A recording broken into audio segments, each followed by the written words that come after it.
नमस्कार, मैं अरुण कुमार पांडे। आप देख रहे हैं अरुण पांडे की बात। देखिए, केंद्र सरकार ने एक बड़ा फैसला लिया है। आज़ाद भारत में पहली बार जातीय जनगणना होगी।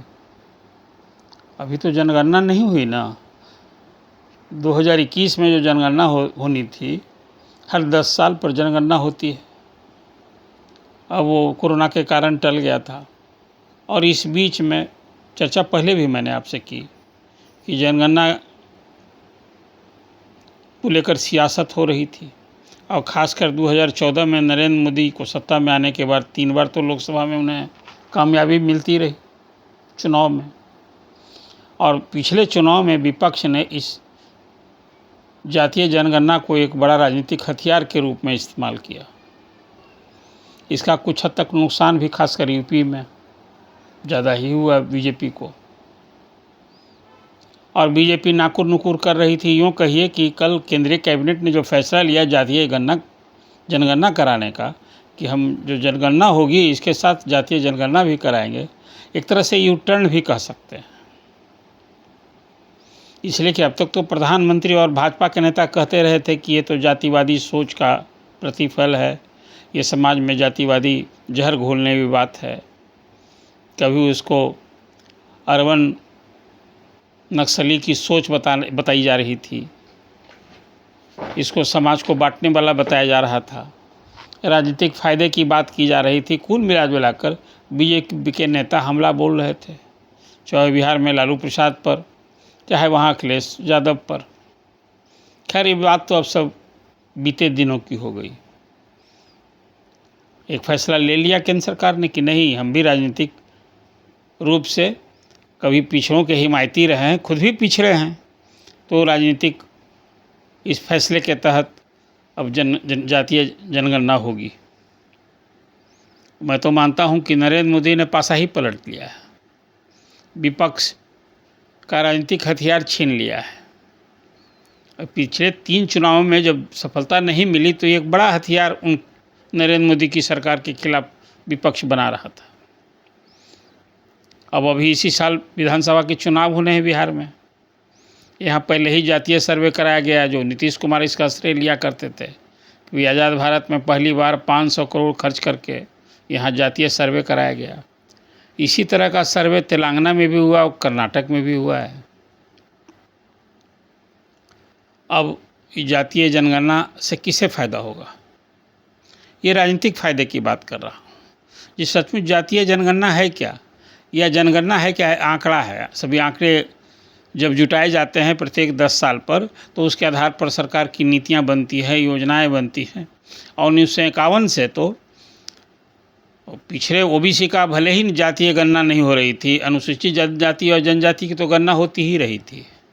फिर धार्मिक आधार पर उसकी भी गणना हुआ करती थी, लेकिन ओबीसी का नहीं होता था। ओबीसी का भी आरक्षण जो लागू हुआ मंडल कमीशन के आधार पर, तो उसमें जो कहा गया कि भाई 52% पिछड़ी जातियां हैं तो 27% आरक्षण हुआ।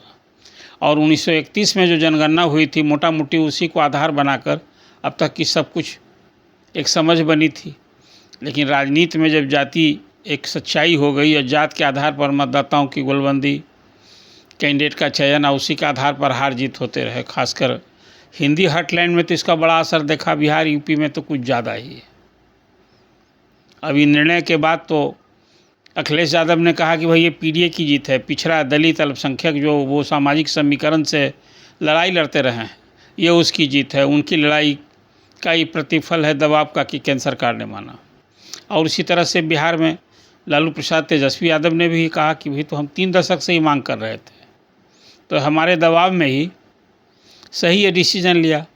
और राहुल गांधी ने तो इसको राष्ट्रीय स्तर का मुद्दा बना लिया था और बराबर कह रहे थे कि भाई हम तो अभी करेगी सरकार नहीं, सत्ता में हम आएंगे तो हम करके दिखाएंगे, जातीय जनगणना भी करेंगे और जो 50% का भी कैप लगा हुआ है आरक्षण का, उसको भी समाप्त करेंगे।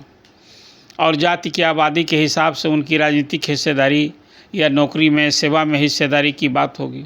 अब तो इसके साथ प्राइवेट सेक्टर में भी आरक्षण लागू करने और आबादी के हिसाब से उनकी हिस्सेदारी की भी मांग जोर पकड़ रही है।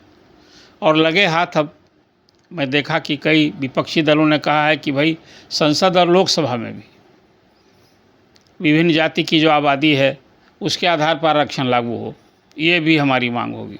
अब टाइमलाइन की भी मांग कर दिया राहुल गांधी ने कि भाई डिसीजन तो आपने ले लिया, लेकिन टाइमलाइन तो बताइए। देखिए टाइमलाइन तो तय है, इस देश में आने वाला चुनाव जो 2029 में होगा उसके पहले तो तय है कि भाई पहले ये जातीय जनगणना होगी, भले जो जनगणना करानी होगी, अब तो जातीय जनगणना भी साथ होनी है, और उसके बाद फिर लोकसभा विधानसभा का परिसीमन होगा, और जो महिलाओं के लिए लोकसभा और विधानसभा में आरक्षण का कानून लागू हो गया है उसको अमली जामा पहनाना है। तो इसके पहले ये दो काम होने, तो सब काम मुझे लगता है कि सितंबर से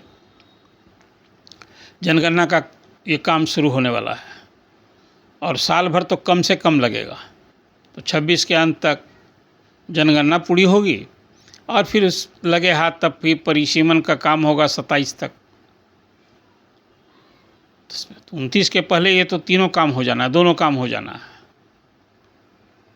और अब फिर इसका नफ़ा नुकसान की बात जो हो रही है कि किसे फ़ायदा होगा, जो इसे लागू करेगा नेचुरल रूप से इसका श्रेय उसी को मिलेगा। हालांकि अभी विपक्ष श्रेय ले रहा है कि भाई उसके लड़ाई का ये प्रतिफल है। भाजपा तो चाहती नहीं थी करना, नाकुर नुकुर कर रही थी, प्रधानमंत्री तैयार नहीं थे, उसको लेकर तो विपक्ष को लांछित कर रहे थे। लेकिन देखिए इससे 2-3 बात महत्वपूर्ण होगी। अब जातीय जनगणना की जब रिपोर्ट सार्वजनिक हो जाएगी तो इसके आधार 2 बात होगी कि अभी जो आरक्षण की सीमा है, और जो रोहिणी कमीशन ने एक रिपोर्ट दी थी, यही नरेंद्र मोदी की सरकार ने बनाया था, वो रिपोर्ट राष्ट्रपति के यहाँ पिछले साल से पड़ी है। उसमें ओबीसी के आरक्षण को बिहार की तरह कई कैटेगरी में बांटने की सिफारिश की गई है। उसमें बताया गया है कि 953 ऐसी जातियां हैं जिसको इस आरक्षण का लाभ नगण्य है, और कुछ मुट्ठी भर जातियां ही इसका लाभ लेती रही हैं।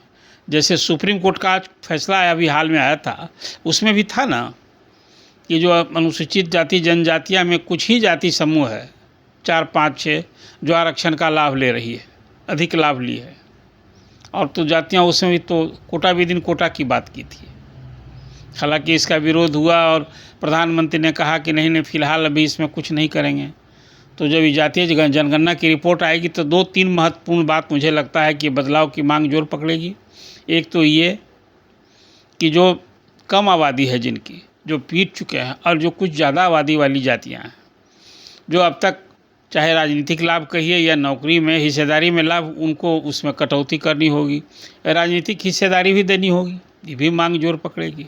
जैसे बिहार में ही सही 36% अति पिछड़ों की आबादी है, 112 जातियाँ हैं, और पिछड़ों की आबादी 27% है। लेकिन पिछले 3 दशक की बात ही करेंगे आप तो 20 साल, लगभग 20 साल नीतीश कुमार, उधर 10 साल लालू प्रसाद, यही ना राज है इनका। उसी तरह से यूपी में अखिलेश यादव का। तब तो जो नीचे दूसरे लोग हैं उनकी वो भी हिस्सेदारी की मांग करेंगे, उन्हें हिस्सेदारी बढ़ानी भी होगी। फिर आरक्षण की सीमा 50% तो तोड़ना होगा, ये भी एक बड़ी मांग होगी। और अब उन पिछड़ी जाति जो वंचित हैं अब तक आर्थिक सामाजिक रूप से, उनके लिए नीतियां बनानी होगी, कार्यक्रम बनाना होगा, शैक्षणिक उत्थान के लिए काम करने होंगे। ये है भी ना, जैसे अभी मैं आज देख रहा था, आज बिहार के मुख्यमंत्री ने एक बड़ी रिपोर्ट जारी की कि 2005 के पहले, उनके सत्ता आने के पहले क्या तस्वीर थी बिहार की और आज क्या है। जैसे उन्होंने बताया कि भाई आज शिक्षा पर हम 78,000 करोड़ खर्च कर रहे हैं, कोई 74,000 स्कूल हो गए, लेकिन आज भी 20% पुरुषों में निरक्षरता है और महिलाओं में 25% निरक्षरता है। तो ये सारी तस्वीर तो बदलेगी ना, धीरे धीरे योजनाएं बनानी होंगी। तो कुल मिला जुलाकर जनगणना की इस रिपोर्ट आने के बाद एक और जहां विपक्ष श्रेय ले रहा है, वहीं सत्ता पक्ष की ओर से, मतलब एनडीए की ओर से पलटवार किया जा रहा है कि भाई कांग्रेस ने तो इसका कभी लागू ही नहीं किया। नेहरू जी के समय से कांग्रेसी मुख्यमंत्रियों में सिर्फ मनमोहन सिंह ने, तब मुलायम सिंह यादव, शरद यादव और लालू यादव के दबाव पर ग्रामीण विकास मंत्रालय के तरफ से जो ये काम कराया गया था कि आर्थिक और सामाजिक रूप से ओबीसी की गणना कराई गई थी कि क्या उनकी स्थिति है, लेकिन वो रिपोर्ट सामने नहीं आई। तो आज़ाद भारत में 1931 के बाद ये जब रिपोर्ट आएगी जनगणना की रिपोर्ट, जातीय जनगणना की रिपोर्ट, तो निश्चित रूप से इसमें अगड़े पिछड़े की भी एक नए तरह से गोलबंदी होगी।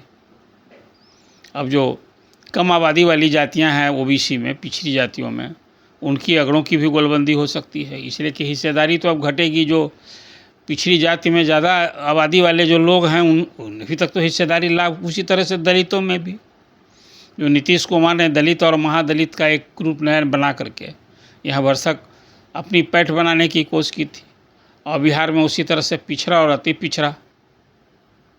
तो लालू प्रसाद जो अब जिस ढंग से अपनी उन्होंने राजनीतिक हैसियत और कद बनाया, उसमें लालू प्रसाद ने निश्चित रूप से अति पिछड़ों में अपनी साझेदारी बढ़ाई थी, अपना समर्थन बढ़ाया था। तो मैं मानता हूँ कि जातीय जनगणना के बाद 2 साल बाद ही सही रिपोर्ट आएगी, तो इससे अब देश की राजनीति की दशा और दिशा बदलने वाली है। और अब तक जो आज़ादी के बाद लोग सरकारी योजनाओं से, उसके लाभ से वंचित हैं, निश्चित रूप से उन्हें ये लाभ मिलेंगे, लेकिन इसमें पारदर्शिता होनी चाहिए। और बिहार यूपी में खास करके इसका तो ज़्यादा ही असर देखना। बिहार में इस साल चुनाव है और यूपी में 27 में चुनाव होने वाला है। तो दोनों जगह तो कुछ एक स्थिति देखिए, इंतज़ार कीजिए। लेकिन अभी आज आप देख रहे होंगे कि इस पूरे जातीय जनगणना के बाद अभी जो 22 अप्रैल को कश्मीर के पहलगांव में जो आतंकी हमले हुए, जिसमें 26 लोगों की धर्म पूछकर हत्या कर दी, हिंदुओं की हत्या की गई है, उसको लेकर जो देश में उबाल था और पाकिस्तान से हमला लेने, मुंहतोड़ जवाब देने की बात हो रही थी। प्रधानमंत्री भी लगातार कह रहे हैं कि भाई इसका आतंकियों को मिट्टी में मिलाया जाएगा, इसका बदला लिया जाएगा। एक कर आज भी होम मिनिस्टर ने ये बात कही कि चुन चुन कर आतंकवादियों को समाप्त किया जाएगा।